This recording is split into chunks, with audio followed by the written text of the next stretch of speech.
আমি doctor M M Kamrul Hasan, transmission medicine specialist. আমি বর্তমানে কর্মরত আছি সহকারী অধ্যাপক ও বিভাগীয় প্রধান, ট্রান্সমিশন মেডিসিন বিভাগ, দিনাজপুর মেডিকেল কলেজ। আমরা দীর্ঘদিন থেকেই পিআরপি থেরাপি নিয়ে কাজ করছি। বেশিরভাগ কাজ করছি আমরা ফুড ইনফেকশন নিয়ে।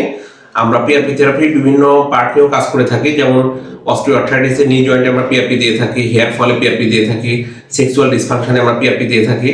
তেমনি আমরা সবচেয়ে বেশি কাজ করছি সিরাজগঞ্জ, টাঙ্গাইল এবং দিনাজপুরে আমরা ফুড ইনফেকশন নিয়ে। আমরা প্রায় ধরতে গেলে বিভিন্ন জায়গা মিলে আমরা 1000-এর উপরে আমরা কেস করেছি এ পর্যন্ত। এবং আমাদের যে আগের যে জার্নাল বের হয়েছে বা আমাদের রেগুলার নিত্য নৈমিত্তিক রোগীর যে ভালো মন্দ আমরা যে ইনফরমেশনগুলো নিচ্ছি, তাতে কিন্তু এটুকু আমরা আশ্বস্ত হচ্ছে যে প্রায় 80% বা 85% পেশেন্ট ভালো হচ্ছে যারা নিয়ম মেনে চলে। আজকে যা 15ই ডিসেম্বর 2024 আমার দিনাজপুর চেম্বারে আমাদের ডায়াবেটিক ফুড কেয়ার বিডি লিমিটেডের দিনাজপুর শাখাতে আমরা আজকে অনেকগুলো পেশেন্ট দেখেছি। তার মধ্যে জাস্ট এটুকু ইনফরমেটিভ একটা ইনফরমেশন দেওয়া যে বিভিন্ন জায়গা থেকে আমাদের কাছে রোগী আসছেন যারা যে কোনোভাবে হোক কোনো মাধ্যমে ইনফরমেশন পেয়ে আসছে।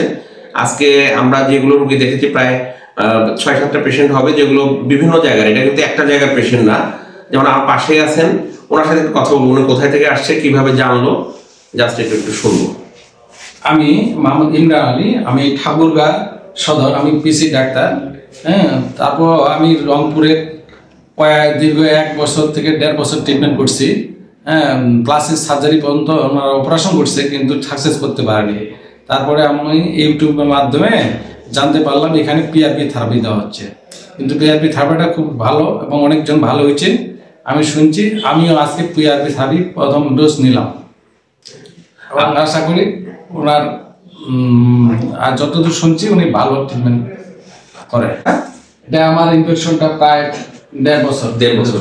আপনার বাসা ঠাকুরগাঁ কোথায় বলেন? আমার ঠাকুরগাঁ বড় খোঁচাবাড়ি। হ্যাঁ, উনি কিন্তু নিজেই একজন গ্রাম্য চিকিৎসক আর কি, এবং সে যেভাবে হোক ইউটিউবে দেখে আমাদের কোনো পেশেন্টের ভিডিও দেখে আমাদের কাছে এসেছেন, এবং আমরা তাকে আশ্বস্ত করতে পারি তার যে ইনফেকশন এটা খুব তাড়াতাড়ি এটা কিওর হয়ে যাবে।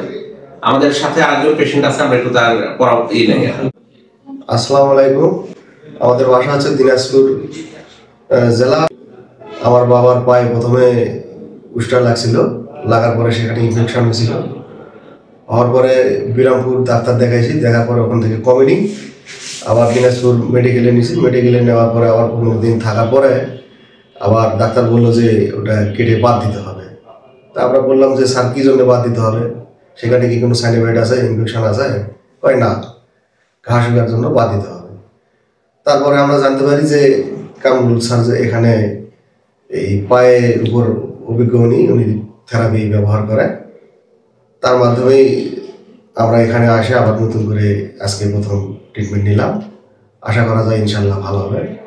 আসসালামু আলাইকুম। এখানে প্রায় আমার চামড়া ছিঁড়ে গেছিলো আর কি, স্কিন ছিঁড়ে গেছিল, যাওয়ার ফলে এখানে 6 মাস ট্রিটমেন্ট করে এখন আমি সুস্থ।